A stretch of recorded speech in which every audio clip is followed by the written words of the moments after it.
بسم اللہ الرحمن الرحیم۔ صدام صاحب کلکتہ سے پوچھتے ہیں بچے کے کان میں اذان اور اقامت کہنے کا طریقہ۔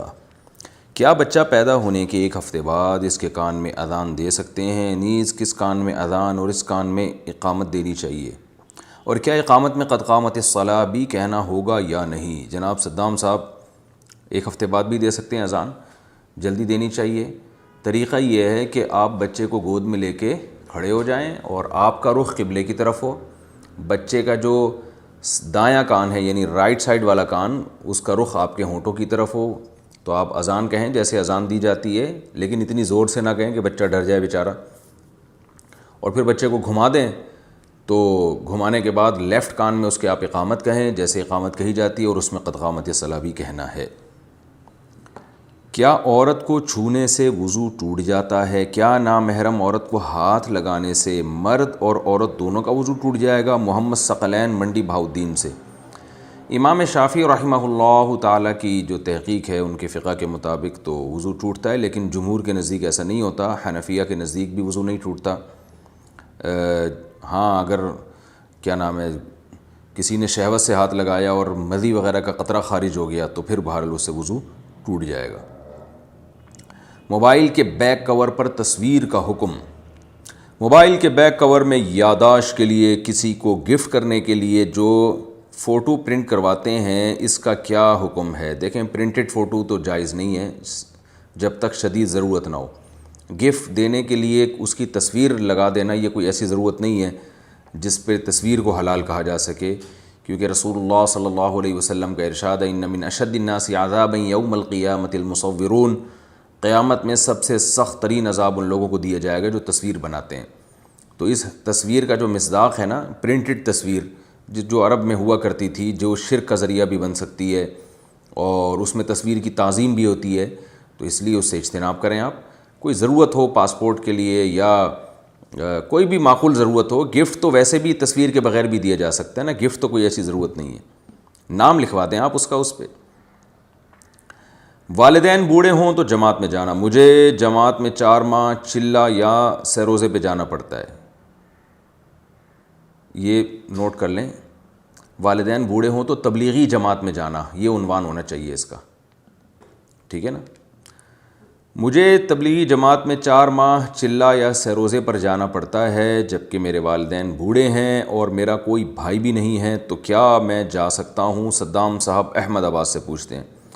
بھئی، والدین کی خدمت کرنے والا پیچھے اگر کوئی موجود نہیں ہے اور والدین کو ضرورت بھی ہے تو پھر آپ تبلیغ میں نہیں جا سکتے، اور تبلیغ کے جو اکابر ہیں، بزرگ حضرات ہیں، وہ بھی منع کرتے ہیں۔ جب وہ پوچھتے ہیں تو کیا حال احوال ہیں، گھر میں کون ہے، تو آپ جب بتائیں گے تو وہ خود بھی آپ کو اجازت نہیں دیں گے جانے کی۔ مرد کیسی انگوٹھی پہن سکتے ہیں؟ مردوں کے لیے انگوٹھی پہننے کا سنت طریقہ کیا ہے؟ نیز کتنے گرام کی انگوٹھی پہن سکتے ہیں؟ تبشیر انصاری انڈیا سے۔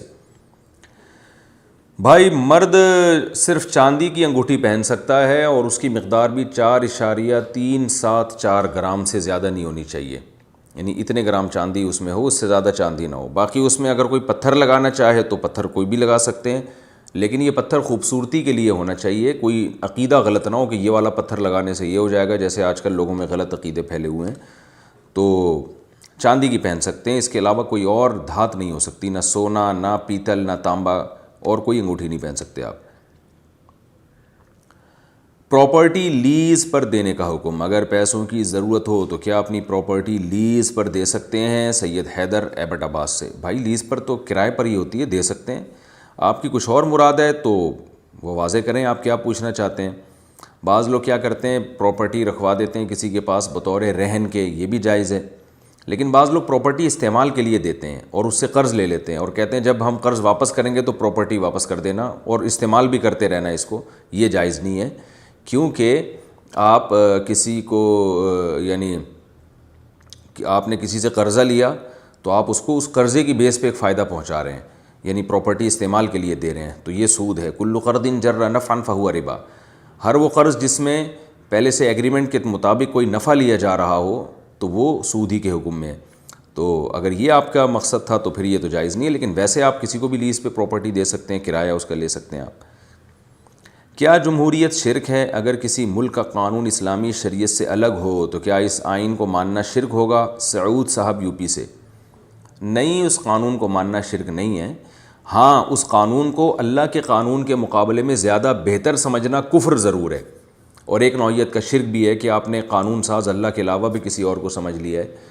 تو لیکن دنیا میں جو ہم مختلف قسم کے قوانین ہیں جو بہت سارے غیر شرعی بھی ہوتے ہیں اس میں، تو ان قوانین کی دو قسمیں ہیں۔ ایک تو وہ کہ بعض چیزوں کا تعلق تو ایسا نظم و ضبط سے ہے، اس میں شریعت نے ہمیں کوئی قانون بتایا ہی نہیں ہے، اسی لیے نہیں بتایا تاکہ حکومت اپنے وقت کے لحاظ سے اس میں قانون سازی کر سکے اور وہ ہر زمانے میں چل سکے۔ تو کچھ چیزیں جیسے ریڈ سگنل پہ ہم گاڑی روک لیتے ہیں، تو گاڑی جو ہم ریڈ سگنل پہ روکتے ہیں اس میں شریعت تو نہیں ہمیں کہا نا کہ ریڈ پہ روکو اور گرین پہ چلاؤ، شریعت نے تھوڑی کہا ہے ہمیں۔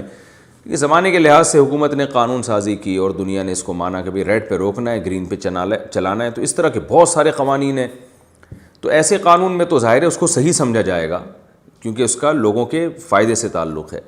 کچھ چیزیں ایسی ہیں جو شریعت نے ہمیں واضح لفظوں میں بتا دی ہیں، اس میں اگر کوئی قانون سازی شریعت کے خلاف کرتا ہے تو وہ گنہگار ہوگا، لیکن اگر وہ سمجھتا ہے کہ میں جو قانون بنا رہا ہوں اسلام کے خلاف قانون، یہ لوگوں کے لیے زیادہ بہتر ہے اور اسلام لوگوں کے لیے بہتر نہیں ہے، تو وہ کافر بھی ہو جائے گا کیونکہ اس نے اسلام کو غلط سمجھا، اللہ کے قانون کو غلط سمجھا۔ پھر جب خلاف شرع قانون بن گیا تو جو اس کو فالو کر رہے ہیں وہ اگر اس کو اس لیے فالو کر رہے ہیں کہ حکومت کی وجہ سے ہم مجبور ہیں تو کافر نہیں ہوں گے، لیکن اگر وہ اس لیے فالو کر رہے ہیں کہ وہ یہ سمجھتے ہیں کہ اسلام کے مقابلے میں یہ والا قانون زیادہ بہتر ہے، تو پھر وہ کافر بھی ہو جائیں گے، کیونکہ اللہ کے مقابلے میں کسی کے قانون انسانیت کے لیے بہتر نہیں ہو سکتا۔ نماز جنازہ کا طریقہ بتا دیں جی، جنازے کی نماز کا پورا طریقہ بیان فرما دیں، امام اور مقتدی کیا کرے، نیز بالغ اور نابالغ کے جنازے میں کیا فرق ہے؟ مولا شیخ مہاراشٹر۔ بھائی نماز جنازہ کا طریقہ بہت آسان ہے۔ نماز جنازہ میں 4 تکبیر فرض ہیں، یعنی اگر کسی کو کچھ بھی نہ آتا ہو جنازے میں، امام نے جب اللہ اکبر کہا تو یہ بھی اللہ اکبر کہے، امام نے جب دوسری دفعہ اللہ اکبر کہا تو یہ بھی اللہ اکبر کہے، جب امام نے تیسری دفعہ اللہ اکبر کہا تو یہ تیسری دفعہ کہے، امام جب چوتھی مرتبہ اللہ اکبر کہے تو یہ چوتھی مرتبہ اللہ اکبر کہہ دے، اور امام جب سلام پھیرے تو یہ بھی سلام پھیر دے، تو یہ جنازہ ہو گیا۔ چاہے کوئی بھی دعا نہ پڑھی جائے فرض ادا ہو جاتا ہے، البتہ طریقہ یہ نہیں ہے، مسنون طریقے پر جنازہ پڑھنا چاہیے۔ مسنون طریقہ یہ ہے کہ پہلی تکبیر کے بعد آپ ثنا پڑھیں، یعنی سبحانک اللہم و بحمدک وتبارک اسمک وتعالی جدک ولا الہ غیرک۔ اس میں بعض لوگ الفاظ بڑھاتے ہیں وجل ثناؤک، تو یہ وجل ثناؤک کے الفاظ پر میں نے بہت ریسرچ کی تھی ایک دفعہ، یہ کہیں بھی کسی بھی مستند روایت سے ثابت نہیں ہے۔ وہی ثنا پڑھنی چاہیے جو نماز میں پڑھتے ہیں ہم۔ اس کے بعد درود شریف ہے، وہی درود شریف جو درود ابراہیم دوسری تکبیر کے بعد آپ پڑھ لیں، تیسری تکبیر کے بعد آپ دعا پڑھ لیں۔ ایک مشہور دعا ہے اللہم اغفر لحینا ومیتنا وشاہدنا وغائبنا، یہ والی مشہور دعا بھی پڑھ سکتے ہیں۔ اس کے علاوہ بھی حدیث میں بہت ساری دعائیں آئی ہیں، ہم لوگ ایک ہی کو پکڑ کے بیٹھ گئے، تو بہت ساری دعائیں، بڑی اچھی اچھی دعائیں ہیں، تو کم از کم 2-4 دعائیں تو وہ یاد کر لینی چاہیے، تو وہ دعائیں بھی میت کے لیے پڑھنی چاہیے۔ اور اگر کوئی سورہ فاتحہ کو بطور دعا کے کبھی کبھار پڑھ لے تو یہ بھی جائز ہے، حدیث سے ثابت ہے۔ تو یہی احناف کا اور دوسرے ائمہ کا اختلاف ہے، وہ سورہ فاتحہ کو نماز جنازہ میں لازم سمجھتے ہیں اور بطور قرات کے سمجھتے ہیں، جبکہ نماز جنازہ تو ایک محض دعا ہے، اس کا وہ ارکان نہیں ہے جو نماز میں جس طرح سے دوسرے ارکان ہوتے ہیں، رکوع سجدہ، یہ چیزیں نہیں ہیں۔ تو اس طرح اس میں سورہ فاتحہ بطور دعا کے پڑھی جا سکتی ہے، بطور تلاوت کے، بطور قرات کے نہیں پڑھی جا سکتی۔